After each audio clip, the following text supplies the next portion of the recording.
इस कहानी की लेखिका है स्नेहा बस्तोडकर वाणी। करीब 4 साल पहले की बात है। मैं, मेरे पति अनिल और हमारा 4 साल का बेटा शांतनु एक गांव में शादी के लिए गए थे। अनिल के दोस्त की शादी हो रही थी। जनवरी का महीना होने के कारण मौसम बहुत ठंडा था, इसमें रात का समय। लेकिन शादी में मौजूद लोगों को ठंड की ज्यादा परवाह नहीं थी। हॉल के बाहर एक बड़ा डीजे था और सभी नाच रहे थे। हालांकि ठंड के कारण हमारी हालत और भी खराब थी, क्योंकि हमें इसकी आदत नहीं थी। वह हॉल गांव से बहुत दूर था, खुली जगह और आसपास बस्तियां भी कम थी। रात के अंधेरे में वह जगह बहुत ही डरावनी लग रही थी। हम हॉल के अंदर मेहमानों के लिए रखे एक मोटी रजाई और कंबल में बैठे थे। वहां हमारी तरह अनिल के कुछ और दोस्त भी थे। एक दोस्त विनोद और उनकी पत्नी हमारे साथ थे। कहने की जरूरत नहीं है, लेकिन पुराने दोस्तों के बकबक से माहौल और भी रंगीन हो जाता है। हम सब बातों में उलझे हुए थे और हमारा लड़का शांतनु हमसे कुछ ही दूरी पर खेल रहा था। विनोद उसी गांव की एक पुरानी भयानक घटना सुनाने लगा। ये किस्सा लगभग 60 साल पुराना होगा। मेरी माँ का मायके इस जगह से थोड़ी दूर पर था। कहा जाता है कि एक डायन बच्चों पर जादू करके उनकी आत्मा को वश में कर लेती थी। वहां सभी उसे मंदिरा डायन कहते थे, लेकिन वास्तव में किसी ने उसे कभी देखा नहीं था। यह ऐसा था जैसे वो सिर्फ बच्चों को ही दिखती थी और कुछ ऐसा कर रही थी जिससे भी बीमार हो जाएंगे और अंततः मर जाएंगे। एक बार मेरी माँ और उसका छोटा भाई घर के बाहर आंगन में खेल रहे थे। तब वो बहुत छोटे थे, लगभग 3-4 साल के। तभी एक गरीब बुढ़िया उनके दरवाजे पर भीख मांगने आई, तो मेरी दादी उसे कुछ देने के लिए अंदर चली गई। इसी बीच बुढ़िया ने मेरे मामा को पास बुलाया और उसके कान में कुछ कहा। तभी मेरी दादी बासी रोटी ले आई और वो बुढ़िया बासी रोटी लेकर चली गई। शाम होने से ठीक पहले मामा जी सोने चले गए। तेज बुखार के साथ उन्हें छींक आने लगी। कई दिन बीत गए, पर मामा का बुखार कम होने का कोई नाम नहीं था। दिन ब दिन बीत रहे थे और मामा की हालत बिगड़ती ही जा रही थी। कितने डॉक्टर, कितने वैद्य किए, लेकिन उनकी तबीयत में कोई सुधार नहीं हुआ। घर में बीमार बच्चे को देख दादी पूरी तरह टूट गई थी। उन्हें कुछ समझ नहीं आ रहा था कि अब क्या करें। मामा पर किसी भी दवा का असर ही नहीं हो रहा था और दादी के आंसू दिन ब दिन बहते रहे।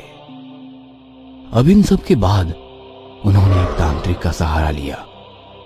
जब वो घर आया तो उसने मामा के माथे पर हाथ रखा और कहने लगा, उसने इस बच्चे की आत्मा को जीत लिया है, इसकी मृत्यु अटल है। तांत्रिक की बात सुनकर मेरी दादी मौके पर ही गिर पड़ी। तभी दादा ने उनसे कहा, कुछ उपाय करो बाबा, हम अपने कलेजे के टुकड़े को उस डायन को नहीं दे सकते। हमारे बच्चे को उस डायन के चंगुल से बचाओ बाबा। तांत्रिक ने कहा, ये कोई आम डायन नहीं, बल्कि मंदिरा डायन है। बाबा कुछ तो उपाय कीजिए, जो भी खर्चा लगे हम करने के लिए तैयार हैं। चाहिए तो मेरी जान ले लीजिए बाबा, पर मेरे बच्चे को उस डायन से बचाइए। मैं उसकी मौत नहीं रोक सकता, लेकिन हम उसे वापस लाने का एक आखिरी प्रयास कर सकते हैं। ऐसा कहते हैं कि मौत की रात वो छोटे बच्चों का शव कब्र से बाहर निकालती है और उसमें प्राण डालकर उसे जिंदा करती है और फिर उसके प्राण वो अपने साथ ले जाती है। तांत्रिक ने जैसे बताया वैसे ही मेरी मामा की कुछ ही घंटों में मृत्यु हो गई। उनके पार्थिव शरीर को स्थानीय रिवाज के अनुसार कब्रिस्तान में दफनाया गया। मेरे दादा, तांत्रिक और कुछ गांव के लोग वहां कब्रिस्तान में बैठे थे। हर तरफ एक जानलेवा सन्नाटा था। जैसे ही सुबह के 3 बज रहे थे, एक परछाई को अंधेरे कोने से गुजरते हुए देखा। परछाई आगे बढ़ी और बच्चे के पास रुक गई। हाथ के नुकीले पंजे मिट्टी खोदने लगे। हवा तूफान की तरह चली। देखते ही देखते उसने हाथ से कुछ फीट गड्ढा खोदा और लाश को बाहर निकाला। और एक हाथ से कांच की बोतल निकाली और ढक्कन खोल दिया। उसके शरीर से सफेद धुआं निकल रहा था। अगले ही पल उसने अपनी आंखें खोली और अपने दोनों पैरों पर खड़ा हो गया। यह देख सभी गांव वाले उसकी ओर दौड़ पड़े, लेकिन उन्हें आते देख वो पल भर में गायब हो गई। भले ही भीड़ में वो डायन उनके हाथों से निकल गई हो, लेकिन उनके लिए ये बात बहुत ही महत्वपूर्ण थी कि मेरे मामा उन्हें सुरक्षित मिल गए। कहा जाता है कि उसके बाद फिर कभी डायन नहीं देखी गई। ये पूरी कहानी सुनकर हमारे रोंगटे खड़े हो गए। शादी में शामिल होने वालों की संख्या कम हो गई। मैं भी एक माँ होने के कारण एक माँ का दुख समझ सकती थी। मैं भावुक हो गई। अनजाने में मेरे लड़के शांतनु पर मेरा ध्यान गया। वह वहीं खेल रहा था, लेकिन अचानक उसने खेलना बंद कर दिया और सामने दीवार की तरफ देखने लगा। हम सब उसे देख रहे थे। वो अभी भी उस दीवार को देख रहा था। जैसे ही मैं उसे लेने ही वाली थी, वो मेरे पास दौड़ा और दीवार की ओर इशारा किया और कहा, मम्मा, वहाँ एक औरत है, वो बहुत गंदी है। मम्मा, उसे यहाँ से चले जाने के लिए कहो, वो बहुत बुरी है। हमें कुछ समझ नहीं आया। हमने उधर देखा तो वहाँ कोई नहीं था। एक महिला जो वहाँ से कुछ दूरी पर शादी के लिए आई थी, वह बहुत मेकअप के साथ बैठी थी। हमने उससे पूछा, क्या तुम उस आंटी को देखकर डर रहे हो? लेकिन वह मना कर रहा था। हम उसे समझाने की इतनी कोशिश कर रहे थे कि वहाँ कोई नहीं था, लेकिन फिर अनिल के दोस्त ने मुझसे कहा, भाभी, तुम उस दीवार की ओर देखो और गुस्से से उसे जाने के लिए कह दो। मैंने बिना कुछ सोचे समझे बिल्कुल वैसे ही किया जैसा विनोद ने कहा। उस समय मेरा बेटा शांतनु, जो मुझे कसकर गले लगा रहा था, पीछे मुड़कर देखा और कहा, मम्मा, वो चली गई। और वह पहले की तरह फिर से खेलने लगा। मैंने शांतनु को पहले कभी भी इतना डरा हुआ नहीं देखा था। उस घटी घटना को देख हम सब दंग रह गए।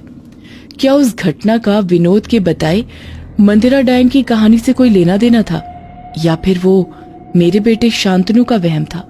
कल तक मैं भूत, प्रेत, डायन, चुड़ैल इन सब बातों पर विश्वास नहीं करती थी, पर उस रात की घटी घटना को याद करती हूँ तो आज भी मेरे रोंगटे खड़े हो जाते हैं। 4 दोस्त अंधेरी रात में एक तालाब के किनारे बैठे थे। तालाब के चमकीले पानी में पूनम के चांद का अक्स काफी लुभावना नजर आ रहा था। बीच बीच में काले बादल चांद को अपनी आगोश में लेकर आगे निकल जाते। सभी दोस्त हंसी मजाक कर रहे थे। बीच में बहुत सारी खाने की चीजें और शराब भी रखी हुई थी।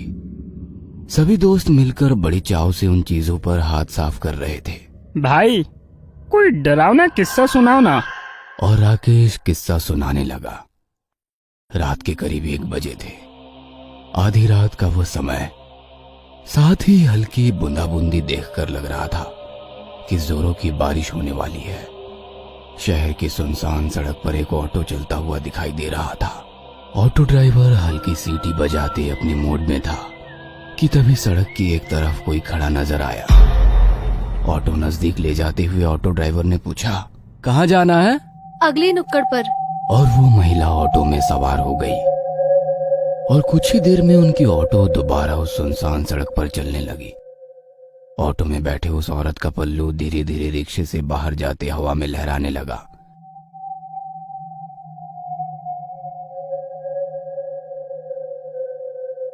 मैडम जी, आप कहीं जॉब करती हैं क्या? नहीं तो क्यों?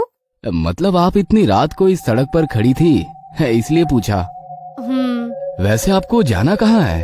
आगे नुक्कड़ पर जो पीला बंगला है ना, मैं वहीं रहती हूँ।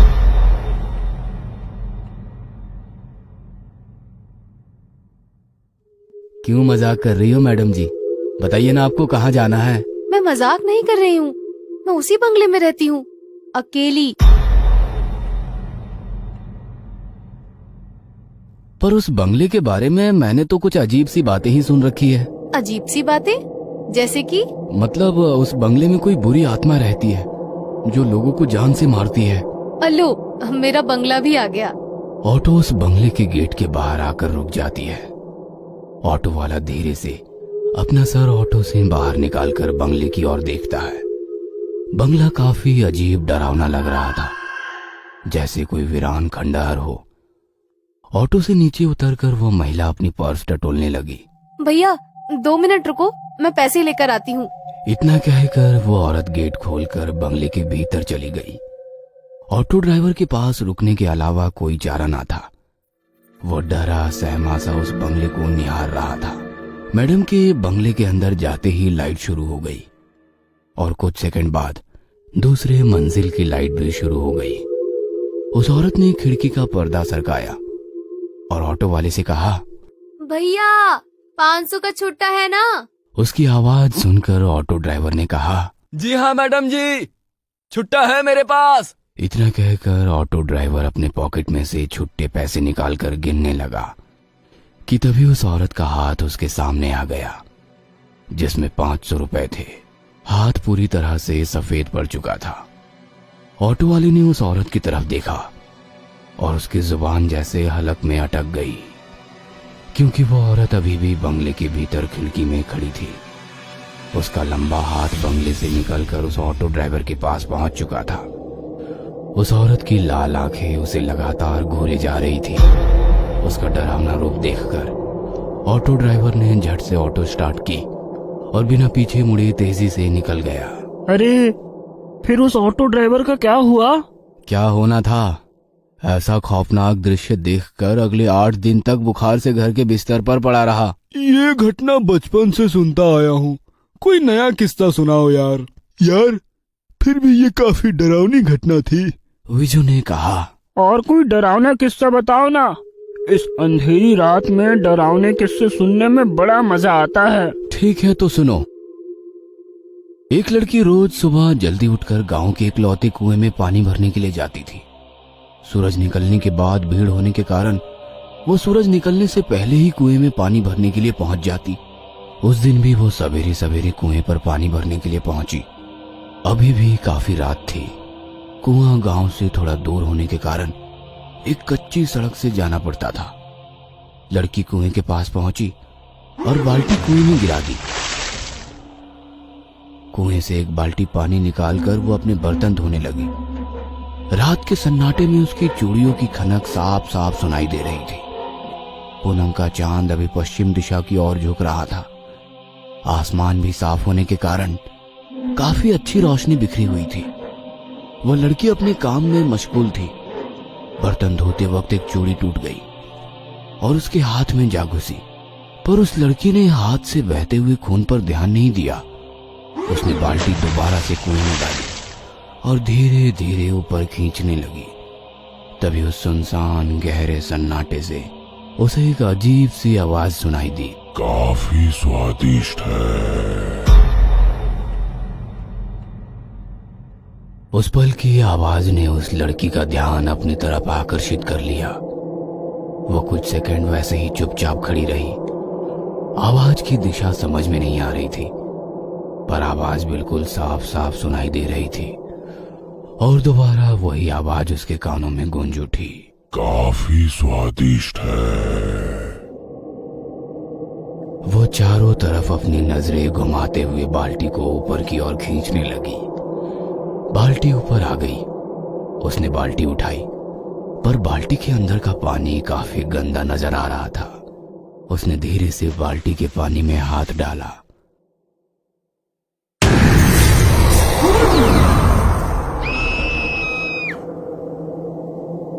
डर के मारे उस लड़की के मुंह से चीख निकल गई। उसने उस बाल्टी को वैसे ही कुएं में फेंक दिया और भागने की कोशिश में बाल्टी की रस्सी उसके पैर में अटक गई और वो धड़ाम से नीचे गिर गई। वो लड़की काफी डर गई थी। डर के मारे वो पैरों में लिपटी हुई रस्सी खोलने की कोशिश करने लगी कि तभी उस गहरे में वैसे ही दोबारा किसी की आवाज आने लगी। आवाज धीरे धीरे गूंजने लगी, जैसे कोई कुएं की दीवारें चढ़कर ऊपर आ रहा हो, इस तरह की आवाजें। जमीन पर गिरी लड़की कुएं की ओर देखकर उस रस्सी को पैर से छुड़ाने की कोशिश कर रही थी, पर लग रहा था कि वो रस्सी धीरे धीरे पैरों को कस के जकड़ रही हो। वह लड़की काफी डर गई थी। उसके दिल की धड़कनें उसको खुद भी सुनाई दे रही थी। बदन पसीना पसीना हो गया था। आंखों में मौत का खौफ साफ साफ दिखाई देने लगा। जैसे तैसे वो रेंगते हुए वहां से दूर जाने की कोशिश करने लगी और अगले ही पल सब कुछ शांत हो गया। न किसी की आवाज, न कोई आहट, बिल्कुल खौफनाक सन्नाटा चारों ओर फैला हुआ था। उसने अपनी खौफ भरी नजरों से कुएं की ओर देखा। वहां पर उस जगह कोई भी नहीं था। वह अकेली वहां पर थी। वो लड़की दोबारा अपने पैरों में अटकी रस्सी छुड़ाने की कोशिश करने लगी और फिर एक अजीब सी आवाज उसके कानों पर पड़ी। धीरे से अपनी नजरें उठाकर उसने कुएं की ओर देखा और सन्न रह गई। कुएं के अंदर की दीवार से एक खौफनाक चेहरा उसे झांक रहा था। उसकी आंखें फटी की फटी रह गई। वो कुछ समझ पाती इससे पहले ही किसी ने उसके पैर में बंधी हुई रस्सी को कुएं के अंदर खींच लिया और वो लड़की कुएं के उस गहरे पानी के अंदर समा गई। यार, ये तो काफी डरावनी घटना थी। फिर उस लड़की का क्या हुआ? और क्या होता, 3 दिन बाद उसकी लाश कुएं के पानी के ऊपर तैरती नजर आई। यार चलो एक और किस्सा सुनाओ, मजा आ रहा है। अरे पागल, बहुत रात हो गई है, अभी यहाँ से जाना होगा, वरना हमारा किस्सा लोग सुनाएंगे। वैसे भी ये काफी डरावनी जगह है और इस जगह के बारे में भी बहुत सारे किस्से मशहूर है। हाँ पता है, इस तालाब के भीतर एक आत्मा है। जो लोग पानी में तैरने के लिए आते हैं उन्हें पानी के अंदर खींच लेती है। अबे बकवास बंद करो, ये सब मनगढ़ंत कहानियां हैं। मैं कई बार यहाँ तैरने के लिए आया हूँ, मुझे तो कभी ऐसा महसूस नहीं हुआ। ऐसा कहकर वो उठकर खड़ा हो गया और पानी से भरे तालाब की ओर देखकर चिल्लाने लगा, ए पानी वाले भूत, चल निकल बाहर, मैं तुझसे नहीं डरता। देखा, कोई भूत भूत नहीं है, खाली वहम है यार। इतना कहकर वो पीछे मुड़ा और वहीं बेहोश हो गया। अगले दिन अस्पताल के बेड पर वो बेहोशी की हालत में पड़ा था। उसके पास माँ और पिताजी गुमसुम से बैठे थे कि तभी उसे होश आ गया। पास खड़े डॉक्टर ने पूछा, अब कैसी है तबीयत? ठीक हूँ डॉक्टर साहब। वैसे हुआ क्या था? चारों की काफी गहरी दोस्ती थी। महीने में एक बार वे खाना पकाकर मस्ती करने उस तालाब के पास जाते थे। 2 महीने पहले भी वह तालाब के पास पहुंचे। हमारा राकेश उस दिन थोड़ी देर से पहुंचा, पर वहां पहुंचने के बाद देखा तो तालाब के पास उसके दोस्तों का सारा खाने का सामान बिखरा पड़ा था। उसने सबको फोन किया पर किसी का भी फोन नहीं लग रहा था। वो परेशान होकर घर वापस आया। और उसके दोस्त? सभी की लाशें 2 दिन बाद पानी में तैरती मिली। पुलिस कहती है एक दूसरे को बचाते वक्त सभी डूब गए, पर कहते हैं कि तालाब के अंदर के पिशाच ने सबको निगल लिया। मेरा बेटा महीने में एक बार खाना बनाकर तालाब के किनारे अपने दोस्तों को मिलने जाता है। उसका मानना है कि वे सब आज भी जिंदा हैं। पता नहीं ये सब कब खत्म होगा। और नम आंखों से उसने अपने बेटे की तरफ देखा।